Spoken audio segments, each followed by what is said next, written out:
Good morning po sa inyo lahat. Ako ulit si JDB. Pag-usapan natin ngayon ito ho. Balita ito, maganda to.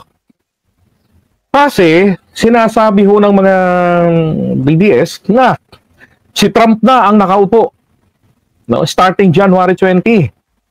At inimbitahan ni Donald Trump si Xi Jinping. Sabi niya, so, i-establish nila muli ang pro-China.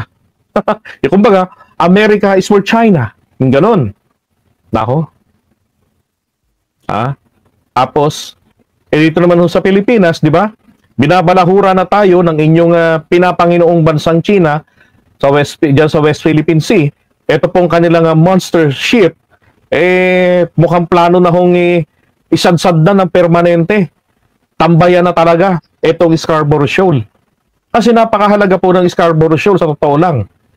Sa pareho pong side ng Pilipinas, Amerika, importante ang Scarborough Shoal. Kaya nga hindi nila basta-bastang napatayuan ang mga establishmento yan ng China. Kasi alam ho nila, pwedeng mag-spark ng gera yan. Amerika ang kakana sa kanila. Tandaan nyo rin, ang sabi ng Pangulong Marcos, kapag merong isang Pilipino ang namatay ng dahil sa ginagawa ninyo dyan na panggigipit, dyan sa South China Sea o dyan sa West Philippine Sea, diba? I-avail niya na talaga yung Mutual Defense Treaty. So magkakaroon ho ng malaking otoridad ang Amerika na magdesisyon na, di ba? Para sa pagdepensa sa Pilipinas. Hindi naman tayo opensa, pero gaano kayo nakakasiguro na hindi opensa ang Amerika? Bansang makapangyarihan yan. Paano yan? Ano mga DDS, di abot-abot na naman ang nervyos nyo na imi-missile tayo, inunyok tayo ng China. So ngayon ho, ito ho yung balita. Dinaraho ng Pilipinas ang China. Pinangunahan ni Foreign Affairs Undersecretary Teresa Lazaro ang delegasyon ng Pilipinas sa idinaos na bilateral consultation meeting ng China at Pilipinas sa Xiamen. Sabi ni Yusek Lazaro, naging prangka ang pag-uusap nila ni Chinese Vice Foreign Minister Chen Xiaodong kaugnay ng sitwasyon sa South China Sea at iba pang bilateral issues. Kinlaro raw ng Pilipinas ang posisyon nito sa issue at ipinarating na bukas sila sa dialogo. Natalakay din sa BCM ang provisional understanding sa regular rotation at reprovisioning o remission ng Pilipinas sa BRP Sierra Madre sa Ayungin Shoal. Nagkasundo raw ang dalawang bansa na ipagpatuloy ang pagpapahupa ng tensyon. Iyon. So, umayon sila na pahupain ng tensyon. Bakit? Mamaya malalaman nyo. So, bakit nagbago ang tono ng China? Na dati ang China, wala hong laging sinasagot yan. Itigil nyo, ginagawa ninyo. Pinanghihimasukan ninyo ang aming teritoryo. Kasi po sa China, linawin ko lang po ang China po kasi, iba ho ang kanilang claim. Okay? Ang claim po ng China, teritoryo po nila, lahat ng nandun nakapaloob sa 11 dash line. Okay? O 10 dash line, sorry. Originally, 11 dash line po yan. Tapos, naging 9 dash line after they gave up in favor of Vietnam, yung pong dalawang guhit doon po sa Gulf of Tonkin. Okay, yung pagitan po ng China at saka nitong North Vietnam. Tapos 1952-51 na nangyari yan. Kaya naging 9 dash line. Ngayon, since early 2000, nag-insinuate na ang China na gawin itong 10 dash line. At nitong nakarang taon lang nila ito plinansya na 10 dash line para isaksak naman ang Taiwan. Okay? Ganon. So palagi ho, kapag may sinabi ang Pilipinas, binabara tayo na tigilan natin ang ginagawa natin kasi tayo pa yung nag-i-encroach sa kanila teritoryo. Ang Pilipinas kasi ang claim natin, ito po ay ating exclusive, atin lang, economic zone. Pwede lang tayong magpadaan ng mga yung mga trading, yung mga barko, pero hindi pwedeng may mga mangisda dyan, mag-exploration, manguha ng mga natural resources. Exclusive nga atin lang. Diba? At sa constitution natin, 60-40 tayo kung papayag tayo. Ganon. Iginiit din ng Pilipinas sa China na ikinababahala nito ang monster ship nila na nananatili pa rin malapit sa Zambales. Grabe, no? Monster ship nila.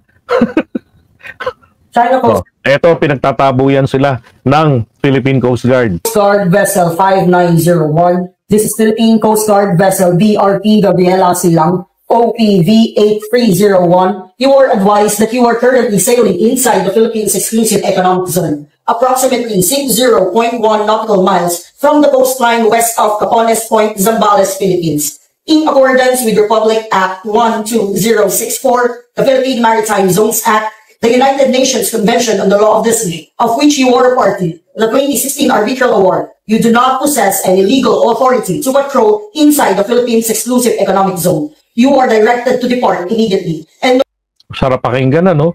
You are directed to depart immediately.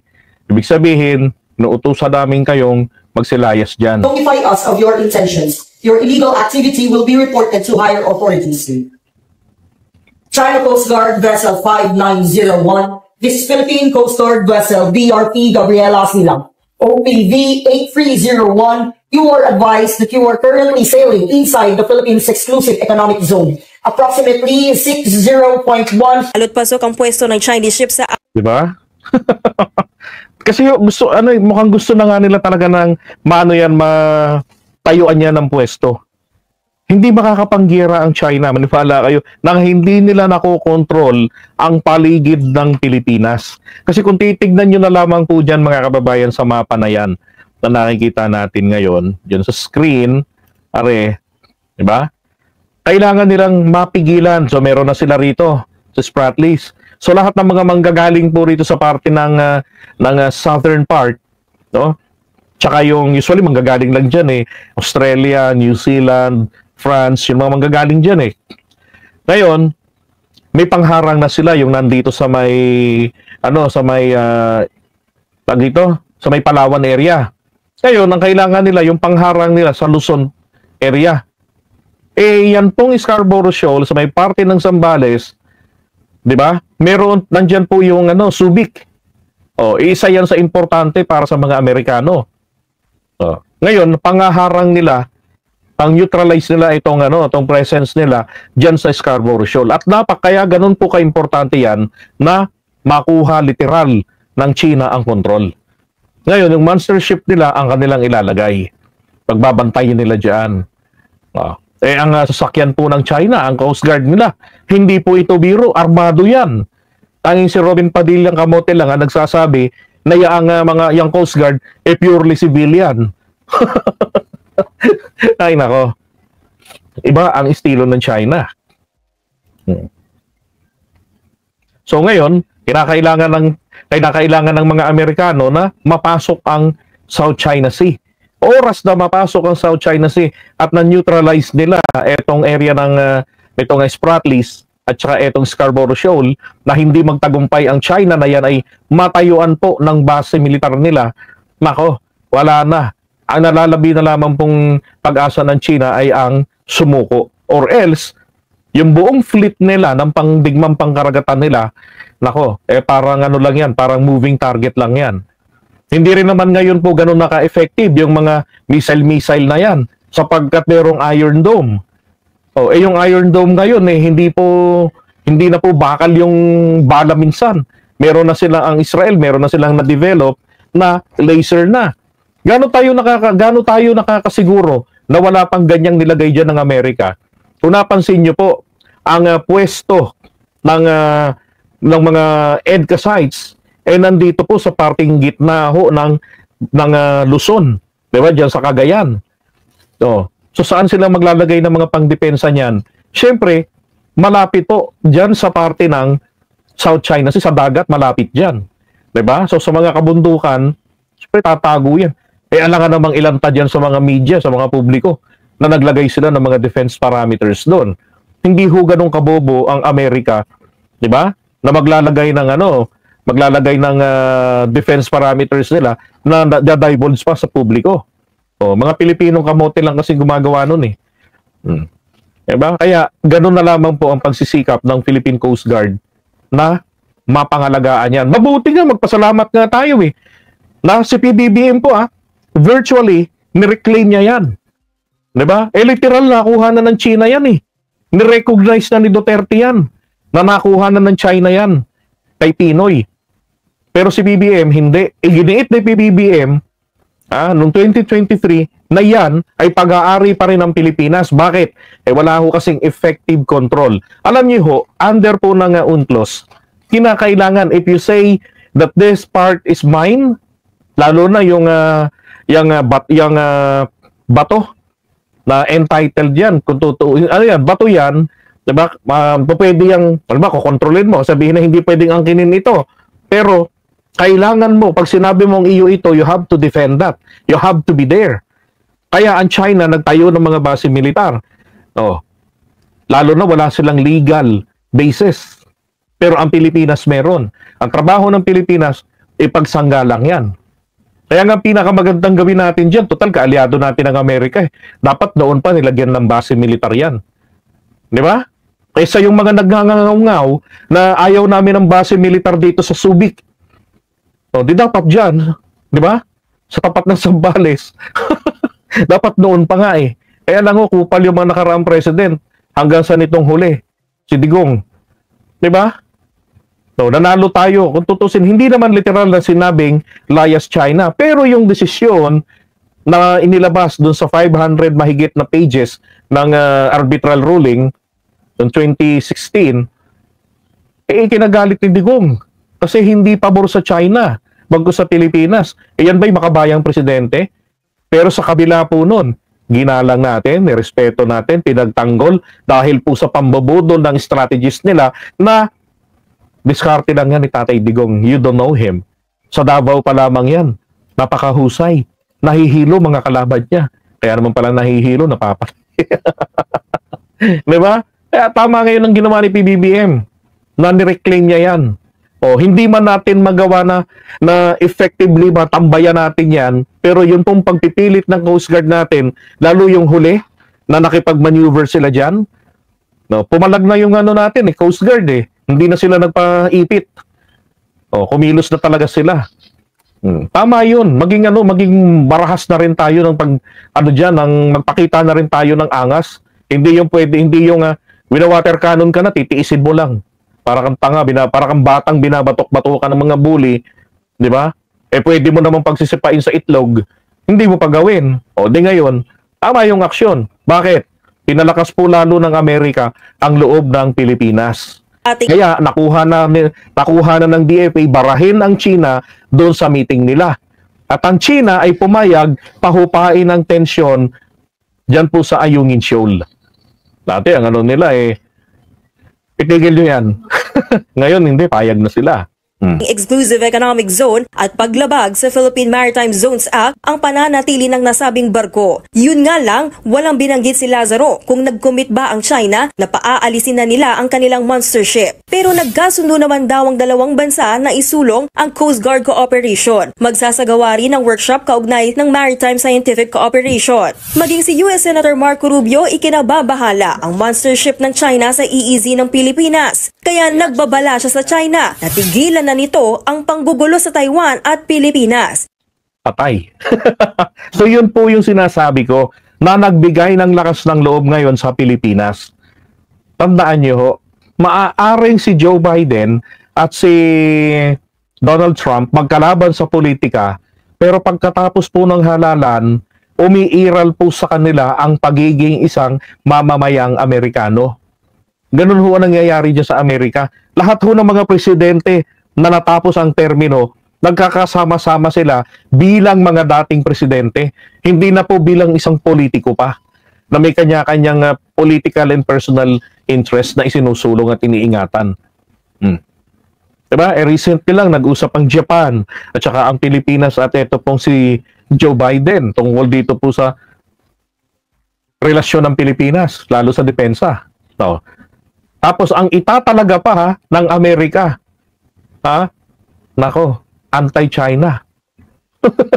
So kung ang plano ho, ang sinasabi ng mga DDS, balik ang magiging US-China ang relasyon, nako, ang Pilipinas, si BBM, kawawa. Nako, hindi ho, magiging masakit na ang ulo ninyo kung paano nyo i-reconcile ngayon etong stand ng Amerika na pinaninindigan. Si Rubio nagsalita na. Giniit na ni Rubio. Hindi ho magsasalita yan si Rubio na nagbibigay ng warning dyan sa China at magpapaalala na ang US ay merong commitment sa kanila sa dalawang bansa na yan. Diba? Kung hindi iyon ang gusto ni Donald Trump. Sabi ko nga po sa inyo, ang presidente ng Amerika may mas nakakataas pa dyan, ang CIA. Kung ang presidente ng Amerika, ang kanyang mga sinasabi, ang kanyang polisiya, ang mga trip niya ay contrary sa national interest, ang mangyayari po dyan, bigla na lang ma-assassinate yung presidente, bigla na lang mawawala sa planet Earth yan. Ipatutumba nila. Kung hindi nila mahanapan ng butas para makasuhan, doon nila dadalihin yan. Okay? Ito pa. To here with regards to stability. If the Chinese are in fact serious about stabilizing U.S.-China relations and finding avenues of which we can be cooperate and avoid conflict. Patay. Sabi niya, mga in-check ay talagang seryoso na pagtibayin ang US-China relationship. Okay, so may precondition si Rubio. Then they will not do anything rash or irrational when it comes to Taiwan or the Philippines for that matter. The actions they are taking now are deeply destabilizing. They are forcing us to take counteractions because we have commitments to the Philippines and we have commitments to Taiwan that we intend to keep. And so if they want to destabilize the relationship, or they want to at least create some pathway for stabilization of our relationship with them, even as we remain engaged in global competition and in some cases more adversarial than others, they really need to stop messing around with Taiwan and with the Philippines because it's Aray ko. Tama, sabi ni Carclea. Isa magaling na political commentator. A lady commentator. Sabi niya, Marco Rubio is going to be the next Secretary of State.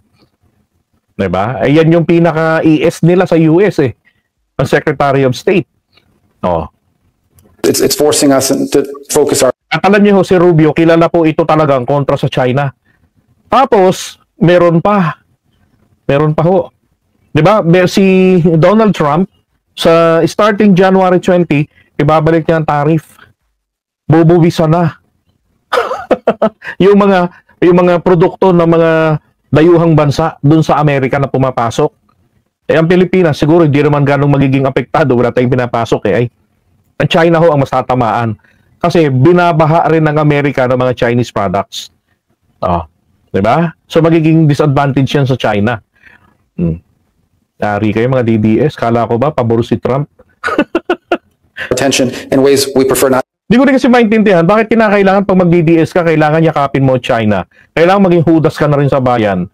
Di ba, Carclea? What do you think? To have to. Bumwelta naman ang Chinese Foreign Minister Key Rubio at sinabing tigilan na ng Amerika ang paninira sa China ng walang basihan. Hindi na rin daw dapat makialam ang Amerika sa issue ng Taiwan dahil sa ipinatutupad na One China policy. Yun. Alam niyo yung One China policy na yan, na lagi nilang ibinabanat? Yeah, meron silang trade war. Diba? Meron silang trade war. Ngayon, yung sinasabi rito na One China policy, na pinayakap ng China sa buong mundo, including the Philippines, alala ko ito, when I was analyzing this, I forgot the time I believe that was during 1974. Diba? Na nang bumisita si McCoy, na sa China, diba? Ngayon, nung niyakap nila ang One China policy, ang kapalit po nito sa kanilang kasunduan ay hindi tayo dadaanin sa dahas. They were talking about the Chinese claim, yung kanilang 9-dash line diyan sa South China Sea.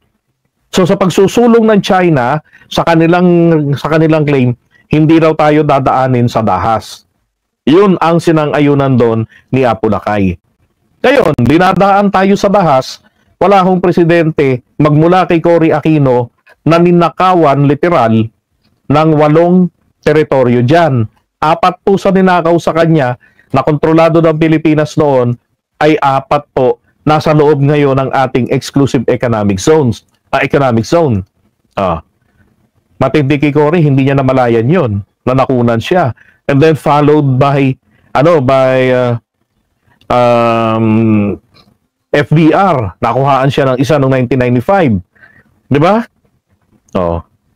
Sabi ni Carclea, hindi alam ng mga DD-list, sir, JDB.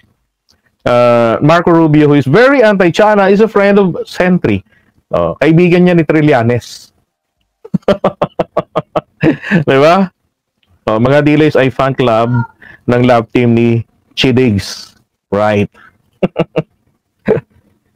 Now, yung One China policy na yan, sabi nila na ilaglag mo ang Taiwan if you recognize the One China policy. Ang ibang bansa, tinanggap nila yun ng ganun-ganun lamang. Pero ang Pilipinas hindi ho. Ngayon, dahil po binabalahura na tayo ng China, dinadaan tayo na sa dahas, napakalaki hong kahihiyan naman para kay PBBM kung susundan niya ang mga polisiyang ginawa at kasunduang pinasok ni dating Pangulong Duterte sa China. Na nung una tinatanggi-tanggi niya, pero hindi niya maikubli. When he visited PBBM, he just visited PBBM once mula na naging presidente, simply to force him to swallow, di ba? Yung kanyang mga kasunduan. Katawiran niya kasi, ano yan, mawawala ang maapektuhan dito is yung integridad ng bansa. That's fucking bullshit. Anong integrity? Ibinenta mo kami. Binenta mo ang Pilipinas sa China. Meron pa po ba tayong integridad? Wala na. So magkakaroon po tayo ng integridad ng karangalan kapag binawi natin ang ating karapatan, ang interest natin doon. Oh. At yun ang ginawa ni PBBM. Diba? Inano lang niya, pinagtibay lang ni PBBM yung kasunduang pinasok ng tatay niya na may kalaki po na kondisyon. Hindi nyo kami dapat daanin sa dahas. Usap tayo. Laway-laway tayo. Magpahirang tayo ng laway sa pusod. Ganon. Diba? Eh hindi. Lumalabag na China. Eh kidigong. Langiya kay Digong siguro pinaninliliitan pa lang ng mata ni Xi Jinping. Ganon pa lang oh. Nervous na Yun na kaming probinsya. Madidies, bakit kayo ganyan? Kailangan maging ano kayo, maging taksil din sa bayan. Kailangan nyo ring maghudas. Di ba? Is it not enough for you guys na sambahin nyo ang mga Duterte pero maging kayong makabayan? Di ba? Kailangan ba talaga sagrado di kantado ang isipan? Tapos dadive kayo sa Manila Bay, yung susi ng karunungan, inipit nyo sa bato. Saka kayo umahon. Para, di ba? Well, there's no way na mabubuksan pa ang isipan nyo. Ganun ba yun? Ay nako, Duterte Pamor. Alright, so iwan muna natin ito. Okay? And good job po sa ating DFA at natuto po sila ngayong mambara sa China. So, lalo na ngayon, hindi pa nakakaupo si Donald, pero ramdam na natin. At kung talagang si Donald Trump ay pro-China, nako, yung trade war nila, hindi niya palalalain sa pagpupush niya na magkaroon ng tariff uli sa mga produktong pinapasok sa Amerika. Sabi nga niya, ba't natin binubuwisan ng mga kababayan natin sa mahabang panahon? Samantalang yung mga nakikinabang sa atin dito, hindi natin binubuwisan. Ngayon, pagpasok ng 20 ng January, magsisimula na yan. O, may tawag siya ron, nakalimutan ko lang Diba? Kasi Duterte ang naging number 1 na sumira ng reputasyon ng makabayan na si Trillanes. Si Trillanes nagrebelde ito dahil po sa mga kapabayaan ng Arroyo administration sa AFP. Nakakaawa sila. Putrag sila, makakainin nila sardinas. Madalang pa yung rasyon. Doon sila nagrebelde noon No. Tapos doon sa problema ni Pinoy noon sa kaingutan niya, problema nila tuloy, yung sa Scarborough Shoal. Walang solusyon po si Pinoy noon. Si Trillanes ang kinausap ni Pinoy at nag-offer sa kanya na ang gawin natin, kasi siya yung eksperto sa ganyan o may alam, mag-backdoor channel tayo. Kumbaga, uutuin ni Trillanes sa lahat ng alam niyang paraan, diplomatic way, ang China na para hindi naman kayo mapahiya, balik natin sa status quo. Claimant kayo, pero under control pa rin ng Pilipinas ang Scarborough. Palipasin lang natin ang ilang buwan na makalimutan ng mga mamamayan ninyo. Kasi ang inaalala po ng China noon dyan, sabi nila, paano naman kami pag kami umalis dito? Binalita na namin ito sa China, sa mga mamamayan namin. Nag-celebrate na kami na nakuha na namin ito sa Pilipinas. Paano yun? Di kami naman ang bibitayin nila. Kaya nga sabi ni Trillanes, hindi, isa-isa lang yung labas ng barko.